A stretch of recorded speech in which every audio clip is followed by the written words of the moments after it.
আজ থেকে কিছু বছর আগের ঘটনা, যখন আমার 17 বছর বয়স ছিল। বাড়িতে আমার মা এবং আমি ছাড়া দাদু দিদা থাকত। বাবা কাজের জন্য বাইরে থাকত, 15 দিন পর একবার বাড়িতে আসত। মায়ের বয়স ছিল 37 বছর, নাম কামিনী। অনেক কম বয়সে মা আমাকে জন্ম দিয়েছিল।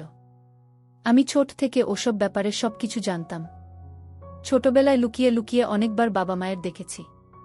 কাজের সময় বাবা মাকে সম্পূর্ণ দিত, ফলে মায়ের সুখের প্রতিটি কোণা আমি দেখে নিয়েছি। আমার মা দেখতে ছিল নায়িকা দীপিকার মতো সুন্দর। আমার মায়ের প্রতিটা সৌন্দর্যেন দেখে যে কোনো মানুষের ইচ্ছে হবে। গ্রামের মেয়েদের বেশিরভাগই ভেতর কালো হয়, কিন্তু মায়ের ছিল একবারে সাদা গোলাপি এবং পুরো পরিষ্কার। এখন তো আর বাড়ি এসে বাবা মাকে দেই না, বাড়ি এসে একদিনের জন্য থেকে পরের দিনই চলে যাই। ফলে মায়ের ইচ্ছা দিন দিন বাড়তে থাকে, আর এদিকে মাকে সেবা করার জন্য আমার মন অস্থির হয়ে উঠতে থাকে। বাড়িতে মা বেশিরভাগ শাড়ি পরেই থাকত। আমার এমন গল্প পড়তে খুব ভালো লাগে। অনেকবার গল্প পড়ে মাকে স্বপ্নে দেখেছি। মায়ের কথা ভেবে দিন কাটতে থাকে। হঠাৎ একদিন মায়ের পেটের যন্ত্রণা শুরু হলো এবং মাকে ডাক্তারের কাছে নিয়ে যেতে ধরা পড়ল যে মায়ের ঠিক ওইখানে একটা সিস্ট হয়েছে, অপারেশন করাতে হবে। এটা শুনে আমার খুব দুঃখ হয়েছিল। ভেবে নিয়েছিলাম যে মাকে সেবা করার আশা আমার আর পূরণ হবে না। বাবা ভালো গাইনোকোলজিস্টের সাথে আলোচনা করে মাকে অপারেশনের জন্য ভর্তি করল। অপারেশন করতে যেতে মায়ের ওখানে কিছু অংশ কেটে বাদ দিতে হলো, যার ফলে মা আর কোনোদিনও সন্তানের জন্ম দিতে পারবে না। এটা শুনে বাবা একটু দুঃখ পেলেও এটাই সত্যটাকে মেনে নিতে হলো। মা কিছুটা সুস্থ হয়ে যেতেই মাকে বাড়িতে নিয়ে চলে আসা হলো। বাড়িতে এসে মা অল টাইম রেস্টেই থাকত এবং মায়ের সুস্থ হতে হতে প্রায় একটা বছর কেটে গেল। এদিকে আমার মন থেকে মাকে সেবা করার ইচ্ছা সম্পূর্ণ চলে গেছে। আর মাকে নিয়ে কিছু ভাবিই না। আমার বয়স 18 হয়ে গেছে, কলেজে উঠেছি, অনেক গার্লফ্রেন্ড জুটেছে, তাদের অনেকের সাথে অনেক কিছুই করেছি। এখন 2025 সাল, মা এখন পুরো সুস্থ হয়ে গেছে। মা গ্রাউন্ড ফ্লোরে রুমে থাকে আর আমি ফার্স্ট ফ্লোরে একটা রুমে থাকি। অপারেশনের পর থেকে মা বাড়িতে নাইটি পরে থাকত সবসময়। এখন মায়ের সাথে বাড়িতে খুব নর্মাল ভাবে থাকি, নর্মাল ভাবে কথা বলি এবং মায়ের দিকে কোনো খারাপ নজরে তাকাই না। এইভাবে কিছু সপ্তাহ কাটতে থাকে। হঠাৎ একদিন রাত 12টায় পেচ্ছাপ করার জন্য নিচে আসি। আমাদের বাড়িতে একটাই বাথরুম ছিল, যেটা গ্রাউন্ড ফ্লোরে ছিল। নিচে এসে দেখি মায়ের রুমে এখনও লাইট জ্বলছে। আমি হয়তো ভাবলাম মায়ের কিছু শরীর খারাপ করেছে, তাই এখনও জেগে আছে। তাই দরজায় টোকা দিলাম, কিন্তু মায়ের কোনো সাড়া পেলাম না। তারপর আমি জানলার কাছে আসলাম। জানালায় একটা ছোট ফাঁক আছে। জানলার ফাঁকে চোখ রাখতে আমার গা কাটা দিয়ে উঠল। আমার মা বিছানার উপর সম্পূর্ণ হয়ে বসে আছে, কানে হেডফোন, মোবাইলে কি দেখছে। এক হাত দিয়ে মালিশ করছে আর এক হাত দিয়ে একটা শেষা ভেতরে খাচ্ছে। গ্রীষ্মকাল হওয়ায় রুমেতে ফ্যান চলছিল এবং কানে হেডফোন থাকায় আমি বাইরে থেকে ডাকতেও মা শুনতে পাইনি। অপারেশনের পর মায়ের কেমন যেন এক সাইড ছোট হয়ে গেছে। অপারেশনের কাটা দাগ দেখা যাচ্ছে আর তার পাশে কেমন যেন জঙ্গলের মতো মনে হচ্ছে। হয়তো বাবা এখন আর মায়ের সেবা করে না, তাই যত্ন নেওয়া হয়নি। মাকে এই অবস্থায় দেখে আমার ইচ্ছা অনেক দিন পর আবার জেগে উঠল। তারপর আমি সোজা টয়লেটে চলে গেলাম। টয়লেটে গিয়ে মায়ের কথা ভেবে মনের ইচ্ছাগুলো পূরণ করলাম। অনেকদিন পর মাকে ভেবে হাত শান্তি পেলাম। শরীরটা খুব ক্লান্ত লাগছিল, তাই আমার রুমে গিয়ে শুয়ে পড়লাম।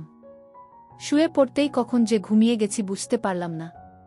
পরের দিন সকালে ঘুম থেকে উঠলাম। ঘুম থেকে উঠে গত রাতের ঘটনার কথা মনে পড়তে গা কাটা দিয়ে উঠল। বারবার মায়ের সম্পূর্ণ অবস্থা চোখের সামনে ভেসে উঠতে লাগল। কিন্তু আমি নিজেকে কন্ট্রোল করে বিছানা থেকে উঠে পড়লাম। বাথরুমে গিয়ে মুখ হাত ধুয়ে ফ্রেশ হয়ে ব্রেকফাস্ট করে নিলাম। তারপর মায়ের দিকে চোখ গেল, দেখলাম মা রুম থেকে বেরোলো। মা আমাকে বলল, মা, কিরে বাবু, ব্রেকফাস্ট হয়ে গেছে? হ্যাঁ মা, হয়ে গেছে, তুমিও তাড়াতাড়ি মুখ হাত ধুয়ে খেয়ে নাও। আচ্ছা ঠিক আছে। মা পরনে একটা নাইটি পরেছিল, কিন্তু আমার চোখ যেন অন্য কিছু দেখতে পাচ্ছিল। তারপর আমি কাউকে কিছু না বলে আমার রুমে চলে গেলাম। দিদা রান্না করে খাওয়ার রেডি করে দিতে, খেয়ে দিয়ে আমি কলেজের জন্য বেরিয়ে গেলাম। আমি কলেজে গিয়েছি, কিন্তু মাথার মধ্যে শুধু ঘুরপাক খাচ্ছে কিভাবে মাকে সেবা করা যায়। কলেজে ব্রেক টাইমে ইন্টারনেট খুলে অনেক মা ও ছেলের গল্প এবং আইডিয়া পড়তে লাগলাম। হঠাৎ আমার মাথায় একটা বুদ্ধি এলো। মা তো এখন উপসী, বাবা মায়ের মধ্যে এখন কিছু হয় না, তাই মা সেবা নেওয়ার জন্য অস্থির হয়ে ওঠে। তাই তো সেদিন কষ্ট করে একা একা শেষা খাচ্ছিল। এখন আমার কাজ হলো ছেলে মায়ের সেবা করতে পারে সেটা মাকে যা হোক করে জানাতে হবে। তাই আমি একটা প্ল্যান করলাম। প্ল্যানটা হলো মায়ের ফোনটা নিয়ে ইউটিউবে মা ও ছেলের গল্প লিখে সার্চ করে ভিডিও দেখব এবং পরে যখন মা ইউটিউব খুলবে ওই ভিডিওগুলো দেখতে পাবে। এসব আরও অনেক কথা চিন্তা করতে করতে কথা দিয়ে কলেজ শেষ হয়ে গেল। কলেজ থেকে বাড়ি ফিরে দেখি মা বারান্দায় চেয়ারে বসে বসে ফল খাচ্ছে। আমি রুমে গিয়ে ড্রেস চেঞ্জ করে ফ্রেশ হয়ে নিচে এলাম এবং দিদা খেতে দিল। খেতে খেতে মায়ের সাথে গল্প করছিলাম আর বারবার আমার চোখগুলো যাচ্ছিল মায়ের ওই দিকে। মা নাইটি পরেছিল। খাওয়া শেষ করে আমি ওখান থেকে চলে আসলাম এবং মায়ের রুমে লুকিয়ে লুকিয়ে ঢুকে মায়ের ফোনটা নিয়ে প্ল্যান মতো ইউটিউবে সার্চ করলাম। তারপর ফোনটা যেখানে ছিল সেখানে রেখে দিয়ে আমার রুমে চলে এলাম। ধীরে ধীরে আমার মধ্যে আনন্দ বাড়তে থাকল। কখন মা ওইগুলো দেখবে এবং কখন ফলাফল পাব সেই আশায় বসেছিলাম। দেখতে দেখতে সন্ধ্যা হয়ে রাত হয়ে গেল। আমি ঘুমিয়ে পড়লাম। ওই দিন আর রাতের বেলা উঠিনি। একবারে পরের দিন সকালবেলা ঘুম ভাঙল। ঘুম থেকে উঠতে একটু দেরি হয়ে গিয়েছে। ফ্রেশ হয়ে নিচে এসে দেখলাম মা আমার আগেই উঠে রেডি হয়ে পড়েছে। মাকে দেখে একবারে নর্মাল মনে হচ্ছিল। আমার মনটা একটু উদাস হয়ে পড়েছিল। মনে মনে ভাবলাম আমার প্ল্যান কাজ করল না। মা আমাকে দেখতে পেয়ে বলল, কিরে আজকে উঠতে এত দেরি হলো? এমনি দেরি হয়ে গেল মা। মা একটু ভুরু কুঁচকে আমাকে বলল, গতরাতে মাঝরাতে বাইরে উঠেও পরের দিন সকালে তাড়াতাড়ি উঠে পড়লি, আর আজকে রাতে সারারাত ঘুমিয়েও ঘুম থেকে উঠতে দেরি হয়ে গেল। তারপর মা আমার দিকে তাকিয়ে মুচকি হাসল। মায়ের এই কথা শুনে আমি তো পুরো অবাক হয়ে গেলাম। মা কি করে জানল যে আমি আগের দিন মাঝরাতে উঠেছিলাম? তাহলে কি মা আমাকে জানালা দিয়ে দেখার সময় দেখে ফেলেছে? না, তা কি করে হয়? মা তো তখন নিজের কাজে ব্যস্ত ছিল। তাহলে মা কি বোঝাতে চাচ্ছে? এসব আরও কথা মাথার মধ্যে ভাবতে থাকলাম। তারপর মা বলে উঠল, কিরে বাবু, কি এত ভাবছিস? না মা, তেমন কিছু না। আচ্ছা ঠিক আছে, খেতে বস। তোর দিদা আর দাদু আজকে একটু বাইরে গেছে, ফিরতে দেরি হবে। আর আমি আজকে তোর জন্য সুজির হালুয়া বানিয়েছি, খেয়ে দেখ কেমন লাগে। আমি কিছু না বলে চুপচাপ চেয়ারে বসে খাওয়ার জন্য প্রস্তুত হলাম। মা আমাকে থালায় কিছুটা সুজির হালুয়া দিল এবং নিজেও কিছুটা নিয়ে আমার পাশে খেতে বসল। আজকের মাকে কিছুটা অন্যরকম লাগছিল। কিন্তু হঠাৎ খেতে খেতে আমার চোখ চলে গেল মায়ের ওই দিকে। মা আজকেও নাইটি পরেছিল। তবে আজকে মাকে অন্যরকম সুন্দর লাগছিল আর স্পষ্টভাবে বোঝা যাচ্ছিল। আমার ছোট বাবাজি ধীরে ধীরে বড় হতে লাগল। কিন্তু আমি নিজেকে সামলে নিলাম, কারণ পাশেই মা বসে আছে। আমি চুপচাপ অনেক খেতে শুরু করলাম। হঠাৎ মা বলে উঠল, বাবু, তোকে একটা আজকে কাজ করে দিতে হবে আমার। কি কাজ মা? আমার অপারেশনের পর যে কাটা দাগ রয়েছে ওটা ভালো হওয়ার জন্য ওখানে প্রত্যেক দিন একটা মলম লাগাতে হয়। তোর দিদা প্রত্যেক দিন লাগিয়ে দেয়া। আজকে তো তোর দিদা বাড়িতে নেই, তাই তোকে আজকে লাগিয়ে দিতে হবে। এই কথাটা শোনার পর আমি নিজের কানকে বিশ্বাস করতে পারছিলাম না। তারপর আমি কিছুটা অবাক হয়ে বললাম, আচ্ছা ঠিক আছে মা, আমি লাগিয়ে দেব। কখন লাগাতে হবে বলো? দুপুরের স্নান করে খেয়ে দে তোর রুমে চলে যাবি। আমার খাওয়া দাওয়া হয়ে স্নান হয়ে গেলে তোকে আমি ফোন করে ডেকে নেব। আচ্ছা ঠিক আছে মা। তারপর আমি ওখান থেকে সোজা আমার রুমে চলে এলাম। মনে মনে ভাবতে লাগলাম, জীবনে প্রথম একটা নতুন অনুভূতি হবে। আমি অস্থির হয়ে উঠছিলাম, কখন একবার দুপুর হবে, কখন একবার মায়ের কাছে যাব। দেখতে দেখতে দুপুর হয়ে গেল। স্নান করে খেয়ে দিয়ে আমি রুমে চলে এসে মায়ের ফোনের অপেক্ষা করতে থাকলাম। হঠাৎ ফোনে রিং বেজে উঠল। দেখলাম মা ফোন করেছে। ফোনটা ধরলাম। মা রুমে আসতে বলল। আমি ফোনটা রেখে রুমের কাছে চলে এলাম। রুমের সামনে এসে দেখি দরজা খোলা রয়েছে। আমি রুমের ভেতরে ঢুকলাম। রুমের ভেতরে ঢুকে দেখি মা একটা নাইটি পরে বিছানায় শুয়ে আছে। মা আমাকে দেখে বলল, বাবা, রুমের দরজাটা লাগিয়ে দে। আমি দরজাটা লাগিয়ে দিলাম। তারপর মা আমাকে বিছানায় উঠে আসতে বলল। আমি বিছানায় উঠে মায়ের পাশে গিয়ে বসলাম। কি ঘটতে চলেছে আমি কিছুই বুঝতে পারছিলাম না। আমি চুপচাপ বসে রইলাম। মা আমাকে বলল, টেবিলে মলমটা রাখা আছে, নিয়ে আসতে। আমি নিয়ে এসে মাকে দিলাম। তারপর মা সম্পূর্ণ হল। এটার জন্য আমি একদম প্রস্তুত ছিলাম না। আমি হাঁ করে মায়ের দিকে চেয়ে বসেছিলাম। মা আমাকে হাত ধরে নাড়া দিয়ে বলে উঠল, ওরকম করে হাঁ করে কি দেখছিস? এই নে ধর, মলম নিয়ে মালিশ করে দে এই জায়গাটাই। আমি মায়ের হাত থেকে মলমটা নিয়ে কিছুটা মলম বার করে হাতে নিয়ে উপর দিলাম। তারপর আস্তে আস্তে ক্ষতস্থানে মালিশ করতে লাগলাম। আর এদিকে আমার ছোট বাবাজি বড় হয়ে গেছে। আমি নিজেকে সামলে নিয়ে চুপচাপ বসে মালিশ করতে লাগলাম। মায়ের সেবা করতে পেরে আমারও অনেক ভালো লাগছে। তারপর মা আমাকে ব্যাগ থেকে একটা ক্রিম ও মালিশ তেল আনতে বলল। আমি মায়ের কথামতো এনে মাকে দিলাম। তারপর মা আমাকে ক্রিমটা আমার হাতে দিয়ে বলল, বাবু জানিস অপারেশনের পর আমার ওই একটু দুর্বল হয়ে পড়েছে, তাই ক্রিমটা ডাক্তার দিয়েছে মালিশ করার জন্য। এই ক্রিমটা নিয়ে আমার এখানে মালিশ করে দে। আমি নিজের চোখ আর কানকে বিশ্বাস করতে পারছিলাম না। আমি হাতে কিছুটা ক্রিম নিয়ে ম্যাসেজ করলাম, তারপর হাত দিয়ে আস্তে করে স্পর্শ করলাম। এদিকে আমার ভেতর লাফালাফি করতে লাগল। আমি বুঝতে পারছি ভালোমতো মায়ের সেবা করতে পারলে মা সুস্থ হয়ে যাবে। মালিশ করতে করতে হঠাৎ মায়ের মুখের দিকে লক্ষ্য করলাম। দেখলাম মা চোখ দুটো বুঝিয়ে ঘন ঘন নিঃশ্বাস নিচ্ছে। আসলে আমার মতো করে দিদাও কখনো মায়ের সেবা করত না। মায়ের নিঃশ্বাস গাঢ় হয়ে আসছে, বুঝতেই পারলাম মায়ের সেবা নেওয়ার ইচ্ছা ধীরে ধীরে বাড়ছে। তারপর আমি মায়ের দিকে তাকাতে মায়ের চোখে চোখ পড়ে গেল। মা আমার দিকে তাকিয়ে আছে আর মুচকি মুচকি হাসছে। মা বলল, বাবা আমার এত সেবা যত্ন করলি, আমি ভাবতেই পারিনি তুই আমার সেবা করবি। মায়ের কথা শুনে আমি একটু লজ্জায় পেলাম। মা বলল, সেদিন তো মাঝরাতে লুকিয়ে লুকিয়ে খুব আমাকে দেখছিলিস, আমার মজা নিচ্ছিলিস, আর এখন লজ্জা পেলে হবে। মায়ের এই কথা শুনে বুঝতে পারলাম যে ওই দিন নিশ্চয়ই মা আমাকে দেখেছে। আমি মাকে জিজ্ঞাসা করলাম, তুমি কিভাবে দেখলে? মা বললা, আমি সব জানি, তুই যে আমার সেবা করতে চাইতি আমি তা অনেক আগে থেকেই জানি। আমার অপারেশনের আগেও তোর বাবা যখন আমাকে সেবা করত তখন লুকিয়ে লুকিয়ে দেখতিস, সেটাও আমি জানি। মায়ের এই সব কথা শুনে আমি পুরো চুপ হয়ে গিয়েছিলাম, মনে মনে লজ্জা পাচ্ছিলাম। তারপর মা আমাকে বলল, এর আগে কতজনের সেবা করেছিস? 2 জন বান্ধবীকে। আমি মাকে সত্যি কথাটাই বললাম। মা দুঃখ পেয়ে বলল, পোড়া কপাল আমার, অপারেশনটা যদি না হতো আমার ছেলে তার জীবনের প্রথম সেবা তার নিজের মায়ের সাথেই করতে পেত। সত্যি মা, তোমাকে সেবা দেওয়ার ইচ্ছা আমার অনেক দিন থেকেই ছিল, আর অপেক্ষা করাও না। প্রায় 1 ঘন্টা মায়ের সেবা করলাম। মায়ের সেবা করতে গিয়ে খুব ক্লান্ত হয়ে গেছি। মা বলল, নিজের মায়ের সেবা করতে পেরে কেমন লাগলো? খুব ভালো লাগলো মা। আবার রাতে হবে তো? রাতে তো পাশের রুমে দাদু দিদা থাকবে, আওয়াজ হলে তো সব শুনতে পেয়ে যাবে। তাহলে তুমি ওপরে আমার রুমে চলে আসবে। মা বলল, আচ্ছা ঠিক আছে। মা, তুমি এখানটা পরিষ্কার করো না কেন? আগে কত সুন্দর করে পরিষ্কার করে রাখতে।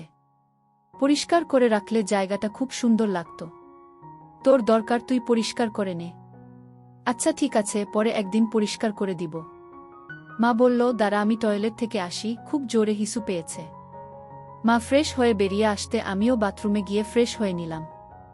দেখতে দেখতে সন্ধ্যা হয়ে গেল। দাদু দিদা ও বাড়িতে চলে এলো। ওই দিন রাতেও আমি মায়ের খুব সেবা করেছিলাম। এরপর থেকে প্রত্যেক দিন রাতে আমার রুমেতে মায়ের সেবা করি। এইভাবে মায়ের সেবা করার ফলে মায়ের সাথে আমার সম্পর্ক ঘনিষ্ঠ হয়ে গেল। এইভাবে 1 সপ্তাহ লাগাতার। এরপর কিভাবে ওখানের ময়লা পরিষ্কার করা যায় পরিকল্পনা করলাম। পরের দিনটা ছিল ছুটির দিন, রবিবার। সকাল বেলা ঘুম থেকে উঠে ফ্রেশ হয়ে নিচে এসে দেখি মা আগে থেকেই আমার জন্য ব্রেকফাস্ট নিয়ে অপেক্ষা করছে। আমাকে দেখতে পেয়ে মা আমাকে গুড মর্নিং বলল। আমিও গুড মর্নিং বললাম। তারপর খেতে বসলাম। খেতে খেতে মায়ের সাথে গল্প করতে লাগলাম। মা, তোমার জন্য আজকে একটা সারপ্রাইজ আছে। কি সারপ্রাইজ বলো না? সারপ্রাইজ যদি আগে থেকে বলে দিই সেটা আর সারপ্রাইজ থাকবে কি করে? আচ্ছা শোনো, আমি খেয়ে দিয়ে বাজারের দিকে বেরোবো। কিছু আনার থাকলে বলে দিও। না, বাজারে ভালো লুব্রিকেন্ট পেলে নিয়ে আসিস। আচ্ছা ঠিক আছে। তারপর আমি খেয়ে দিয়ে বাইক নিয়ে মার্কেটের দিকে চলে গেলাম। বাড়ি ফিরতে প্রায় দুপুর 11টা বেজে গেল। আমি তো আজকে আগে থেকেই প্ল্যান করে রেখেছি মায়ের ওই ময়লাগুলো ভালো করে পরিষ্কার করে আজকে হেব্বি কাজ হবে। তাই খুব সুন্দর সুগন্ধযুক্ত একটা লুব্রিকেন্ট নিয়ে এসেছি। বাড়িতে এসে দেখি মা গায়ে কাপড় জড়িয়ে টয়লেটের দিকে যাচ্ছে। মাকে দেখতে পেয়ে মাকে বললাম, মা আজকে একসাথে স্নান করব। আচ্ছা ঠিক আছে, আমার খুব জোর টয়লেট পেয়েছে, টয়লেট করে তোকে ডেকে নেব। আচ্ছা তুমি টয়লেট করতে যাও, কিন্তু টয়লেটের দরজাটা খোলা রাখবে, আমি আসছি। ওরে আমার দুষ্টু ছেলে রে। আচ্ছা ঠিক আছে, আয় তাড়াতাড়ি। তারপর আমি বাবার সেভিং কিটটা আর সেভিং ক্রিমটা নিয়ে টয়লেটের দিকে গেলাম। আমার হাতে সেভিং ক্রিম আর সেভিং কিট দেখে মা বুঝতে পেরে গিয়েছিল কি সারপ্রাইজ দিতে চলেছি। তারপর আমি গামছা দিয়ে মায়ের চোখ বেঁধে দিলাম আর বললাম, সব হয়ে যাওয়া পর্যন্ত চোখ বন্ধ রাখ, পরে জাদু দেখাব তোমায়। ঠিক আছে। মা বলল, এরকম ভালো কাজ তুই করতে পারুস। তোর বাবাও এমন ভালো কাজ করেনি। তুই সত্যি জাদু জানিস। কি যে বল মা, জাদুকর আমি নই সেটা তুমি। মা মুচকি হাসল। আমি মায়ের কষ্ট সইতে পারছিলাম না। এবার আমি মাকে জল ঢেলে স্নান করিয়ে গা মুছে দিলাম। আমি নিজেও স্নান করলাম। আমি গামছা নিয়ে গেছিলাম। সেটা পরে নিলাম। আর মাকে একটা গামছা পরিয়ে দিয়ে আমার রুমে এনে আয়নার সামনে দাঁড় করালাম। মা নিজেকে আয়নায় দেখে অবাক। এটা কি সত্যি আমি? বিশ্বাস হলো না। মা নিজের চোখেই নিজের পরিষ্কার দেখে অবাক। সত্যি তো পরিষ্কার দেখে আজ আমাকে সত্যি খুব ভাল লাগছে। এবার দুজনেই রেডি হয়ে নিলাম। দিদা আমাদের জন্য ভাত বেড়ে রেখে দিয়েছিল। দুজনেই দুপুরের খাবার খেয়ে নিলাম। আমার প্রথমে খাওয়া হয়ে যেতে আমি আমার রুমে চলে এসেছি, এসে শুয়ে পড়েছি। কিছুক্ষণ পর দেখি পেছনে পেছনে মাও আমার রুমে এলো। আমি মাকে দেখতে পেয়ে বললাম, কি গো, দুপুরে ঘুমাবে না? না রে, ঘুমাতে ইচ্ছা করছে না। ভেতরটা এখনো কেমন যেন করছে। আর একটু মায়ের সেবা কর। আবার সেবা করব? হ্যাঁ, কেন, তুই কি আমার সেবা করতে পারবি না? তোর বল শেষ। তুমি যখনই বলবে তখনই তোমার সেবা করার জন্য আমি প্রস্তুত। আহারে আমার লক্ষ্মী ছেলেটা। মা বলল, এভাবে আমি বেশিক্ষণ থাকতে পারব না, যা করার তাড়াতাড়ি করবি। মায়ের সেবা করতে আমার অনেক কষ্ট হচ্ছিল। তবুও মাকে সুস্থ করার জন্য মায়ের সেবা করে গেলাম। তারপর প্রায় 1 ঘন্টা পর ঘুমিয়ে পড়লাম। আমার ঘুম ভাঙল সন্ধে 6টায়। আমি ঘুম থেকে উঠে দেখি মা তখনও ঘুমাচ্ছে। মাকে ওই অবস্থায় এবং ঘুমিয়ে থাকাতে পুরো পরীর মতো লাগছিল। আমি মাকে ডেকে ঘুম থেকে তুললাম। ঘুম থেকে উঠে মা ফ্রেশ হতে নিচে চলে গেল, আমিও ফ্রেশ হয়ে নিলাম। দুজনে ফ্রেশ হয়ে টিভি দেখতে বসলাম। দিদা আমাদের দুজনের জন্য চা করে নিয়ে এলো। আর দিদা বলে গেল যে আজকে দুগ্ধ চা হবে না, বাড়িতে দুগ্ধ নেই, দাদু মার্কেটে গেছে দুগ্ধ আনতে। দিদা রান্নাঘরে চলে যেতে মাকে বললাম, বাড়িতে কত দুগ্ধ থাকতে দিদা বলে দুগ্ধ নাই। কেন যে এমন মিথ্যা কথা বলে? দেখলে কি হবে, আসলেই কোথাও নেই। আচ্ছা মা, আমি ছোটবেলায় কতদিন খেয়েছি? অনেক দিন খেয়েছিস আমার। প্রচুর হতো, তুই খেয়ে শেষ করতে পারতিস না, তোর বাবাও খেত। আচ্ছা মা, এখন আর তোমার হবে না? না রে বাবু, একমাত্র প্রেগন্যান্সি হলে তারপরেই বাচ্চা জন্ম দিলে আসে। আমি তো আর কখনো বাচ্চা জন্ম দিতে পারব না। আচ্ছা মা, এই ব্যাপারে কোনো গাইনোকোলজিস্টের সাথে কথা বললে কেমন হবে? হয়তো এমন কোনো পদ্ধতি থাকতেই পারে যাতে প্রেগন্যান্সি না হয়েও আসবে। আচ্ছা তুই দেখ তোর মায়ের কি করলে ভালো হবে তুই জানিস। তখন থেকে আমার মাথায় মায়ের ওই খাওয়ার চিন্তা ঘুরছিল। আমি এই সম্পর্কিত অনেক ভিডিও ইউটিউবে দেখলাম। ইউটিউবের ভিডিও দেখে বুঝতে পারলাম যে প্রেগন্যান্সি ছাড়াও আসে একটা ওষুধের মাধ্যমে। তবে সেটা ডাক্তারের পরামর্শ নিয়ে খাওয়া ভালো, তাই আমি ঠিক করলাম যে কোনো একটা গাইনোকোলজিস্ট এর কাছে যাব। এইসব আলোচনা করতে করতে অনেকটাই রাত হয়ে গিয়েছিল। সবাই খাওয়া দাওয়া করে আমি আমার রুমে চলে এলাম। মাও খাওয়া দাওয়া শেষ করে আমার রুমে চলে এলো। কারণ আমি আর মা এক রুমে ঘুমাই। যেদিন শুধু বাবা বাড়িতে আসে ওই দিন মা নিজের রুমে ঘুমায় বাবার সাথে। ছুটির দিন রবিবারটা আমি মায়ের সেবা করার মাধ্যমে খুব ভালোই কাটল। অপারেশনের পর প্রায় 2 বছর হয়ে গেল, এবার মায়ের বাইরে ঘুরতে যাওয়ার শখ হয়েছে। অপারেশনের পর থেকে এতদিন ঘরের মধ্যেই বন্ধ ছিল, কোথাও বেরোত না। মা আমাকে বলেছিল যে আমার সাথে একদিন মার্কেটে যাবে কেনাকাটা করতে। দিনটা ছিল বুধবার, পাবলিক হলিডে, কলেজে ছুটি ছিল। মাকে সকাল থেকে বলে রেখেছি যে বিকালের দিকে শপিংয়ে যাব। বিকালে 4টার সময় মা রেডি হয়ে গেল। আমিও রেডি হয়ে পড়লাম। দুজনে বেরিয়ে গেলাম মার্কেটের উদ্দেশ্যে। কাছেই একটা বাস স্টপেজ থেকে বাস ধরার জন্য অপেক্ষা করতে থাকলাম। কিছুক্ষণ পর বাস আসলো। আমরা বাসে উঠলাম। বাসে প্রচণ্ড ভিড়। বসার জায়গা তো নেই, ঠিকভাবে দাঁড়ানোই যাচ্ছে না। মাকে দেখলাম অনেকেই ঘিরে রেখেছে। মা বেশ অস্বস্তিতে পড়ে গেছে। অবস্থা বেক্তিক দেখে আমি ঠেলে ঠুলে মায়ের পিছনে গিয়ে দাঁড়ালাম। তারপরে এক হাত দিয়ে যতটা সম্ভব মাকে সামনের দিক থেকে ঠেলা দিয়ে আমার দিকে আনার চেষ্টা করলাম। মা দেখল আমি ঢালের মতো দাঁড়িয়ে আছি। মা বলল, উফ বাবু, তুই ছিলি কই? মা, চিন্তা নেই, আমি আছি।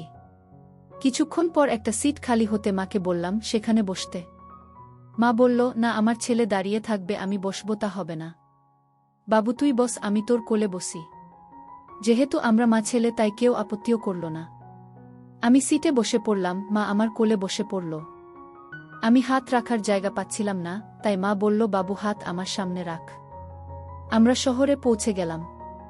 একটা বড় শপিং মলে ঢুকলাম। মাকে দারুণ সুন্দর লাগছে দেখতে। আমরা প্রথমে একটা লেডিস কর্নারে ঢুকলাম। দোকানের নারী সেলসম্যান দেখেই এগিয়ে এলো। বলল, স্যার কি চাই বলুন। এখানে সব রকমের জিনিস পাবেন বৌদির জন্যে। আর বৌদি যা সুন্দরী সব কিছুতেই মানিয়ে যাবে। বুঝলাম আমাদের মা ছেলেকে স্বামী স্ত্রী ভেবেছে। মার দিকে তাকাতে দেখলাম মা লজ্জায় লাল হয়ে গেছে। আমি বললাম, আচ্ছা কিছু লেটেস্ট পোশাক দেখান তো। তখন সেলসম্যান কিছু ওই পোশাক আনল, যেগুলো আসলে কিসের জন্যে পরে আমি নিজেও বুঝি না। আমি বললাম, দিয়ে দিন। এবার মা বলল, খোকা কিছু গয়না পছন্দ হয়েছে কিনব। মায়ের জন্য কিছু গয়না নিলাম। আমি এরপর মায়ের জন্য কোমরের বিছা, গলার হার, হাতের বালা কিনলাম। এরপর সব কেনাকাটা শেষে বাবার ডেবিট কার্ড থেকে পেমেন্ট করলাম। আমরা যখন ফিরব তখন সেই সেলসম্যান বলল, স্যার বৌদির জন্যে যা যা নিলেন সব ট্রাই করে দেখবেন। কোনো সমস্যা হলে একদিনের মধ্যে চেঞ্জ করে নিতে পারবেন। এরপর আমরা কিছু খাওয়া দাওয়া করে বাড়ি ফেরার জন্য প্রস্তুত নিলাম। তখন প্রায় রাত 9টা বেজে গেছে। আমাদের বাড়িটা ছিল গ্রাম এলাকায়, তাই শহর থেকে গ্রামে যাওয়ার প্রায় সব বাস চলাচল বন্ধ হয়ে গিয়েছিল। তাই আমরা ঠিক করলাম আজকের রাতটা এই শহরের একটা হোটেলে রুম বুক করে থেকে যাব। তাই বাড়িতে দিদাকে ফোন করে জানিয়ে দিলাম আমরা আজকে ফিরব না। কাছের একটা সস্তা হোটেলে একটা রুম ভাড়া নিলাম। রুমে ঢুকে আমি পোশাক চেঞ্জ করে নিলাম। আমি দুজনের জন্য রাতের খাবার অর্ডার করে দিলাম। সারাদিন ঘুরে টুরে মা খুব টায়ার্ড ছিল, তাই আজকে বলে দিল আজকে আর কিছু হবে না। তাই রাতের খাবার খেয়ে দুজনে শুয়ে পড়লাম। মা, তোমাকে সেদিন বলেছিলাম যে তোমার কিছু পেলে আমি খাব। তার একটা উপায় আমি খুঁজে পেয়েছি। মা বলল, কি উপায় বল। এই শহরে একটা লেডি গাইনোকোলজিস্ট আছে, আমি উনার সাথে কথা বলেছি এই ব্যাপারে। উনি বলেছেন একটা ইনজেকশন দিতে হবে আর কিছু ওষুধ আছে যাতে ওইগুলো তৈরি হবে। আচ্ছা বাবু, তোর যেটা ইচ্ছা সেটাই হবে। আচ্ছা মা, তাহলে কালকে ওই গাইনোকোলজিস্টের অ্যাপয়েন্টমেন্ট নিয়ে নিই, কালকে বাড়ি যাওয়ার পথে ওখানে হয়ে যাব। আচ্ছা ঠিক আছে। মায়ের সাথে কথোপকথন শেষ করে ঘুমিয়ে পড়লাম। পরের দিন সকালে ঘুম থেকে উঠে দুজনে রেডি হয়ে পড়লাম। হোটেল থেকে বেরিয়ে ওই গাইনোকোলজিস্টের চেম্বারের দিকে রওনা হলাম। বেলা 11টা নাগাদ চেম্বারে এসে পৌঁছলাম। রিসেপশনে একটা মহিলা ছিল, মহিলাটা একটা ফর্ম দিল। ফর্মটা আমি ফিল আপ করে দিলাম এবং ফর্মে স্বামীর জায়গায় আমি সই করে দিলাম। ফর্মটা সেই মহিলা রিসিপশনিস্টকে দিয়ে বাইরে ওয়েট করছিলাম। কিছুক্ষণ পর মায়ের নাম ডাকল, মা ভেতরে গেল এবং সাথে আমি ভেতরে যাব। সেই সময় গাইনোকোলজিস্ট মাকে জিজ্ঞাসা করল, সাথে এটা কি আপনার হাজব্যান্ড? মা কিছুটা লজ্জা পেয়ে মুচিয়ে হেসে মাথা নেড়ে হ্যাঁ বলল। গাইনোকোলজিস্ট আমাকে ভেতরে আসার জন্য অনুমতি দিল। গাইনোকোলজিস্ট মাকে বেডেতে শুয়ে পড়ার জন্য বলল এবং আমাকে পাশে একটা চেয়ারে বসতে বলল। গাইনোকোলজিস্ট আমার হাতে একটা লোশন দিল এবং মায়ের ওখানে মালিশ করতে বলল, যাতে খুব সহজে বোঝা যায় এবং ইনজেকশন দিতে সুবিধা হয়। কিছুক্ষণ পর গাইনোকোলজিস্ট ডক্টর একটা ইনজেকশন আনল আর মায়ের ওখানে গেঁথে দিল। মা তো ভয়ে চোখ বন্ধ করেছিল। তারপর কিছুক্ষণ রেস্ট নিয়ে মাকে উঠে নিতে বলল। তারপর গাইনোকোলজিস্ট আমাকে ডেকে বলল, চিন্তার কোনো কারণ নেই, 24 ঘন্টার মধ্যে কাজ হয়ে যাবে। একটা ওষুধ লিখে দিচ্ছি, যখনই প্রয়োজন হবে তার আগে ওষুধটা খাইয়ে দেবেন। তারপর ওখান থেকে মাকে সাথে নিয়ে বাড়ি যাওয়ার উদ্দেশ্যে বেরিয়ে পড়লাম। বাড়ি ফিরতে প্রায় দুপুর হয়ে গিয়েছিল। দিদা আমাদের জন্য খাবার বানিয়ে রেখেছিল। বাড়িতে ফিরে স্নান টান করে মা আর আমি খেতে বসলাম। দিদা দাদু আমাদের দিকে খেতে দিয়ে স্নান করতে গেছে। বাড়িতে এখন আমি আর মা টেবিলে বসে খাচ্ছি। আমি মায়ের চেয়ার ঘেঁষে বসি। খাওয়া শেষ করে আমি আমার রুমে চলে এলাম। কিছুক্ষণ পর মাও আমার রুমে চলে এলো। আচ্ছা, আমি কি তোমার নাম ধরে তোমাকে ডাকতে পারি? হ্যাঁ বাবু, তুই আমার নাম ধরে ডাক, আমি তোকে স্বামী মনে করে উত্তর দেব। প্রায় 1 ঘন্টা মায়ের অনেক সেবা যত্ন করলাম। মায়ের সেবা করে ক্লান্ত হয়ে কখন যে ঘুমিয়ে পড়েছি টের পাইনি। মায়ের ডাকে ঘুম ভাঙল। ঘুম ভাঙতে ঘড়িতে দেখি সন্ধে 6টা বেজে গেছে। দেখি মা আমার সামনে দাঁড়িয়ে আছে আর আমি এদিকে সম্পূর্ণ হয়ে আছি। আমি বিছানা থেকে উঠে বাথরুমে গিয়ে ফ্রেশ হয়ে আসলাম। আমি আমার রুমে এলাম, দেখি মা বিছানায় বসে আছি। মা আমাকে দেখতে পেয়ে বলল, স্বামী আমাকে কেমন লাগছে? তার মুখে স্বামী ডাকটা শুনে খুব লজ্জা পেলাম, আমি কিছু বললাম না, চুপ করে থাকলাম। কামিনী উঠে এসে আমাকে ধরে বলল, দুপুরে তো মায়ের খুব সেবা করলে, আর এখন মায়ের কাছে লজ্জা পেলে হয়? কি যে বলো না মা। আমি তো ঠিকই বলছি বাবা, আর কিছু সময় ওয়েট করো, আরও কিছু খেতে পারবে। আজকের রাত্রে আর সেবা করা লাগবে না, কালকে আশা করি সামনে এসে যাবে, তারপর আমি তোমাকে খাওয়াবো আর তুমি আমার সেবা করবে। আচ্ছা ঠিক আছে। তারপর মা নিচে রান্নাঘরে চলে গেল, আর আমি আমার রুমে বসে ফোন ঘাঁটছিলাম। রাতে খাওয়ার তৈরি হয়ে যেতে খাবার খেয়ে আমার রুমে এসে শুয়ে পড়লাম। শুয়ে শুয়ে ভাবছি কালকে মায়ের পুরোপুরি সুস্থ হবে, কালকে খেতে পারবো, খুব আনন্দ হচ্ছিল মনে মনে। এইসব কথা মাথায় চিন্তা করতে করতে কখন যে ঘুমিয়ে পড়েছি টের পাইনি। মাও তার রুমে গিয়ে ঘুমিয়ে পড়ছিল। ওই রাতে আর কিছু হয়নি।